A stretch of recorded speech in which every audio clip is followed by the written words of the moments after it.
Dear student, once again welcome all of you to our online classes.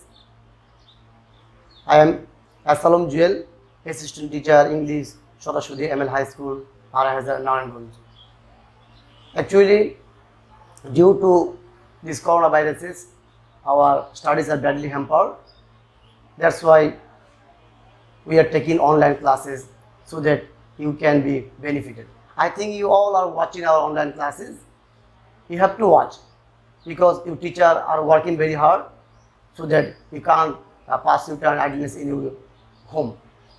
I also invite all of you to watch all our classes. Actually, online, if you observe online classes carefully, I think that it is very useful for you.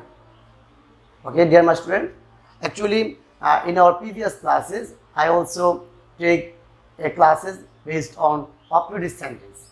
And today I will discuss about exclamatory sentence. I think this is the last part based on page scenario. I think you all observe our previous classes. And actually, if you observe our all previous classes and today's class, then it will be very easy for you to answer presentation in any kind of exam. Okay. So today we will discuss about exclamatory sentence.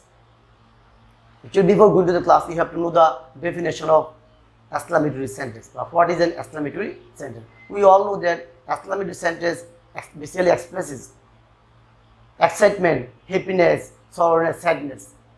Actually, in our face behavior, we can express it clearly. That means sorrow, sadness, excitement, and keen interest. These are all included into exclamatory sentence. Similarly, you all know that if you want to do something, you have to know the basic rules of this particular thing, and it is not an exception on this on presentation. You have to know, in all cases, you have to know the basic structure. Of course, today we will discuss about the basic structure and how if you follow this structure, then it is very easy for you to solve any kind of problem, basically on presentation. Today we will discuss about exclamatory sentence. Let's go to the structure first. You have to know the structure, then we can apply it and just easily solve all kind of sentences. Structure, if it is an exclamatory sentence, then you have to follow this structure. Substructure, that means at first you can use subject, of course, then you can use exclaimed with joy কিংবা sorrow. Actually, sometimes you can use exclaim with surprised, exclaim with wonder, etc. So then you can use that as a conjunction. Then you can use subject plus verb plus article if need. Then you can use very or great. Then you can use adjective.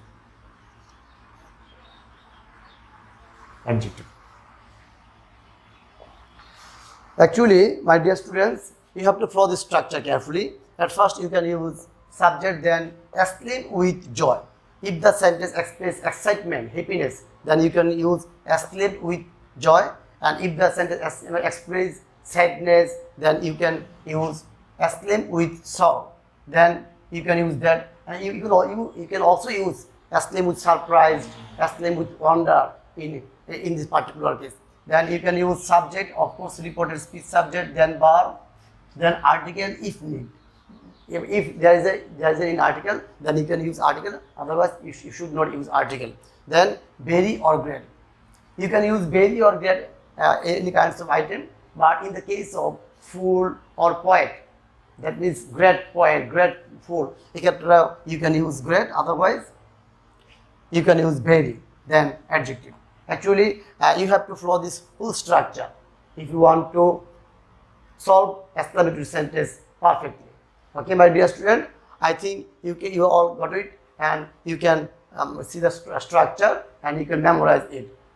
Because without structure you can't solve any kind of solution. Dear student, তো সবাই জানো যে আসলে যে কোনো জিনিসের একটা basically একটা রুল থাকে, ওই রুলটাকে অনুসরণ করে আমাদের কী করতে হয়, ওই আমাদের সমাধান করতে হয়। তো তোমাদের অ্যাক্টিভিটি সায়েন্স ক্ষেত্রে ভালো করে তোমার স্ট্রাকচার জানতে হবে। স্ট্রাকচার ভালো করে অ্যাপ্লাই করতে পারলে তোমরা খুব ইজিলি তোমরা যে কোনো এক্সক্লেমেটরি সেন্টেন্সকে তোমরা ডিরেক্ট স্পিচ থেকে ইনডিরেক্ট স্পিচে রূপান্তর করতে পারবা। শুধুমাত্র ন্যারেশনের ক্ষেত্রেই না, তোমরা নর্মালি আমরা ট্রান্সফরমেশন ক্ষেত্রে তো কখনো আমাদের এক্সক্লেমেটরি ইউজ করতে হয় বা এক্সক্লেমেটরি আমাকে পরিবর্তন করতে হয়, তখন আমাকে এগুলোকে অনেকটা অংশ তোমাকে হেল্প করবে ওটাকে ট্রান্সফর্ম করার ক্ষেত্রে। ওকে, so based on this structure, now write some examples and solve it. If you can clearly observe it, then it will be very easy and you can easily understand it. Okay, আমরা উদাহরণ দিব, উদাহরণ লক্ষ্য করবা, তাহলে দেখা যাবে তোমরা ওই যে স্ট্রাকচারটা অ্যাপ্লাই করলে কীভাবে আমি অ্যাপ্লাই করছি তোমরা ভালো করে দেখবা। তারপর তোমরা অবশ্যই তোমরা নিজে নিজে বাসায় এগুলো প্র্যাকটিস করবা। যত তোমরা বাসায় প্র্যাকটিস করবো তত তোমরা এখানে ভালো দক্ষতা অর্জন করতে পারবা। ওকে, here is the example for you.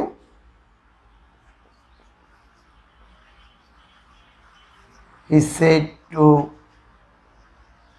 me, how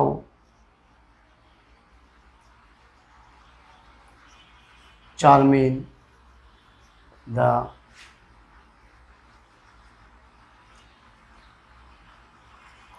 scenery is. So দেখো, he said to me, how charming the scenery is. কি চমৎকার একটা কি মনোমুগ্ধকর দৃশ্য। অ্যাকচুয়ালি তোমরা একটা এক্সক্লেমেটরি সেন্টেন্স কি চিনার আরেকটা বড় উপায় হলো তোমার গিয়া অবশ্যই রিপোর্টের স্পিচের সেন্টেন্সটা আছে ওইটার মধ্যে তোমাকে থাকে নোট অফ এক্সক্লেমেশন তোমার একটা চিহ্ন থাকে, যেটা আমরা বলি বিস্ময় চিহ্ন। তোমরা যদি এই চিহ্নটা দেখো তাহলে তুমি ইজিলি বুঝতে পারবে যে একটা exclamatory sentence. Then you can easily apply this structure here. How charming, তো আমরা এটাকে অ্যাপ্লাই করি। প্রথমে আমরা বলছিলাম আমরা এখানে সাবজেক্ট ইউজ করবো। সাবজেক্ট দেখো এখানে কি আছে, সাবজেক্ট আছে তোমার গিয়া এখানে কি হি, আমরা এখানে হি ইউজ করলাম, হি। দেন সেটটির পরিবর্তে আমরা কি ইউজ করতে পারি, এক্সক্লেমড উইথ জয় বা সর, যেহেতু এখানে হাউ চার্মিং দ্য সিনারি একটা মানে উচ্ছ্বাস প্রকাশ করছে, মানে আনন্দ প্রকাশ করছে, এখানে আমরা এক্সক্লেম উইথ জয় ইউজ করতে পারি। তো আমরা দেখলাম যে হি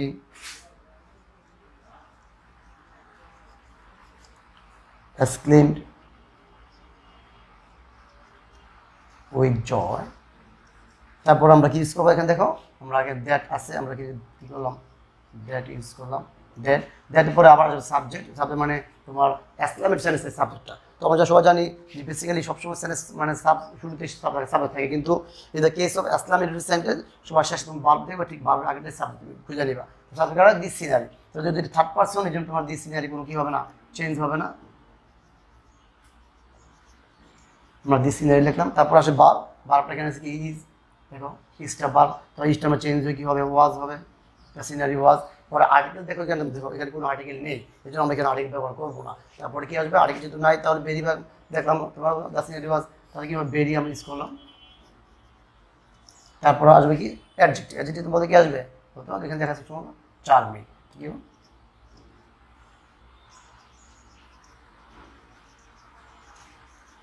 তাই লাইন দাঁড়ালো কি, he exclaimed with joy that the scenery was very charming. একদম সহজ, দেখো তো আমরা সুন্দরভাবে এখানে অ্যাপ্লাই করছি।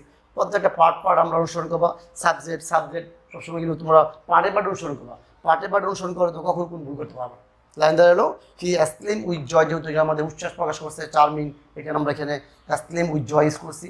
আদারওয়াইজ আমরা এখানে এক্সক্লেমড উইথ সরব ব্যবহার করতে পারবো যদি আমরা এখানে স্যাডনেস বা দুঃখ প্রকাশ করে। তারপর আমরা দ্যাট ইউজ করছি, তারপরে সাবজেক্ট, দি চার্ম, সিনারি, তারপরে ভার্ব, তারপরে যদি আর্টিকেল নেই আমরা আর্টিকেল ব্যবহার করে নেই, তারপরে ভেরি কিংবা গ্রেট ব্যবহার করলাম, তারপরে অ্যাডজেক্টিভ ব্যবহার করলাম। ঠিক আছে, তাহলে দেখা যায় আমরা যে রুলসগুলোকে অ্যাপ্লাই করে সহজে আমরা এটাকে করতে পারি। আমরা আরেকটা উদাহরণ আমরা লক্ষ্য করি, দেখো তাহলে তোমাদের আর একটু ক্লিয়ার হবে তোমাদের।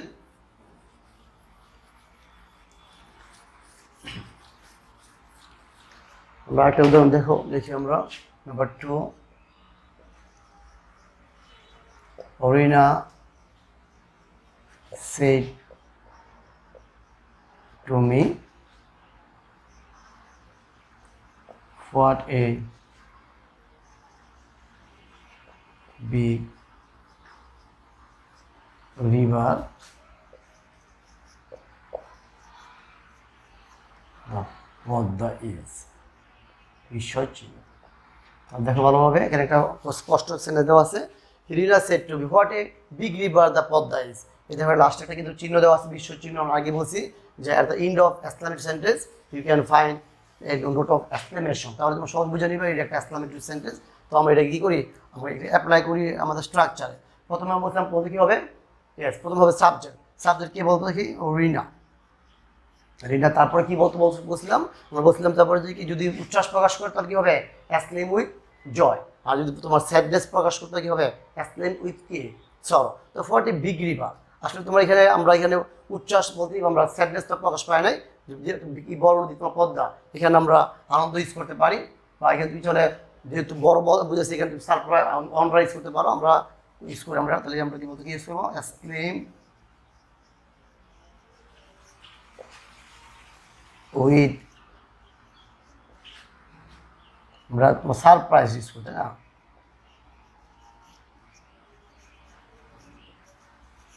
তারপরে ইউজ করবো আমরা বলতে কি দ্যাট। দ্যাট করবো কেন, অ্যাজ এ কনজাংশন, তাই না? তাহলে হি এক্সক্লেম উইথ সারপ্রাইজ দ্যাট। তারপর আর সাবজেক্ট, সাবজেক্ট বলছি আমরা এখানে সাবজেক্ট কিন্তু দ্বীপ পদ্মা, আমরা দেখো দ্বীপ পদ্মা ইউজ করলাম।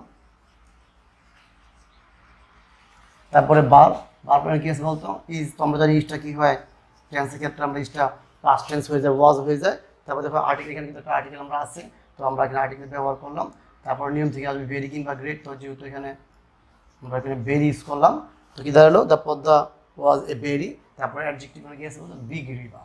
তো আমরা এখানে দেখলাম কি, বিগ রিভার। এখন তো কত ইজিলি আমরা করতে পারছি। তো কি দাঁড়ালো, Rina exclaim with surprise that the Padma was a very big river. তুমি এখানে এক্সক্লেম উইথ জয় ইউজ করতে পারো। আসলে তোমার এখানে বেসিক্যালি দুইটা কথাই আমরা ইউজ করি, স্যাডনেস অ্যান্ড তোমার কি হ্যাপিনেস প্রকাশ করার ক্ষেত্রে আমরা মাঝে মাঝে সারপ্রাইজ অনার এগুলো আমরা ইউজ করি আর কি। তাহলে দেখো রিনা এই সাবজেক্ট, আমরা বলছি প্রথম সাবজেক্ট হবে রিনা, তারপরে এটা আমরা ইউজ করলাম সেট টু পরিবর্তে, তারপরে দ্যাট কনজাংশন, তারপরে আবার সাবজেক্ট, তারপরে ভার্ব, তারপর এখানে আর্টিকেল আমরা দেখছি, এখানে আর্টিকেল যেহেতু আছে, আগে কিন্তু আর্টিকেল ব্যবহার করি না, এখন আর্টিকেল আসতে ব্যবহার করলাম। তারপরে নিয়ম থেকে আমি ভেরি বা গ্রেট আসবে, ভেরিটা ইউজ করলাম। তারপরে তোমার অ্যাডজেক্টিভ কি আছে এখানে, বিগ রিভার। তা দেখো তো আমরা কত সহজেই যে কোনো সেন্টেন্সকে আমরা স্ট্রাকচার অনুসরণ করে করতে পারি। তাহলে ডিয়ার স্টুডেন্ট, আমরা এই পর্যন্ত 4টা ক্লাস আমরা করেছি এই শুধুমাত্র প্রেজেন্টেশন উপরে। আশা করি তোমরা প্রত্যেকে যদি একদম প্রথম ক্লাস থেকে লাস্ট ক্লাস পর্যন্ত প্রতিদিন ভালো করে অনুসরণ করো, ভালো করে দেখো বসে বসে, তাহলে তোমাদের নিরাসন করার ক্ষেত্রে আর কখনো খুব ভালো থাকবে না। আমাদের অনেকে ধারণা থাকে যে এটা একটা খুব কঠিন জিনিস, নিরাসন। আসলে তোমার কখন কঠিন না, কোনো গ্রামার আইডি কখন কঠিন না, যদি তোমরা ভালো করে প্র্যাকটিস করতে পারো। কারণ practice makes a man perfect. তুমি যত প্র্যাকটিস করবা, স্ট্রাকচার ভালো জানবা, স্ট্রাকচার উপর চর্চা করবা, তত তুমি গ্রামার এক্সপার্ট হতে পারবা। তো আমরা ডিয়ার স্টুডেন্ট, আমরা আশা করি তোমরা সবাই ক্লাসগুলো অনুসরণ করবা এবং এটার দিক তোমার আউটপুটটা তোমরা অবশ্যই নেবে। কারণ আমরা ক্লাস করবো, যদি তোমরা এটা আউটপুট না নিতে পারো, তোমরা যদি এটা ভালো করে অবজার্ভ না করো, ভালো করে না দেখো, তাহলে তোমার টিচারদের যে পরিশ্রম, তোমার কথা টিচাররা এটা একটু সার্থকতা বই আসবে না। তো অবশ্যই দোয়া করি তোমার জন্য, সবাই বাড়িতে থাকো, ভালো থাকো। করোনা ভাইরাস যেহেতু আমাদের একটা মহামারী করতেছে, সবাই থেকে মুক্ত থাকবা, পরিষ্কার পরিচ্ছন্ন থাকবা, এবং তোমরা আমাদের যে ক্লাসগুলো সারা করতেছে সব ক্লাস তুমি ভালোভাবে দেখবা এবং এটা থেকে তোমার আউটপুটটা তোমার অর্জন করার চেষ্টা করবা। ওকে, সবাই ভালো থাকবা। Thank you all.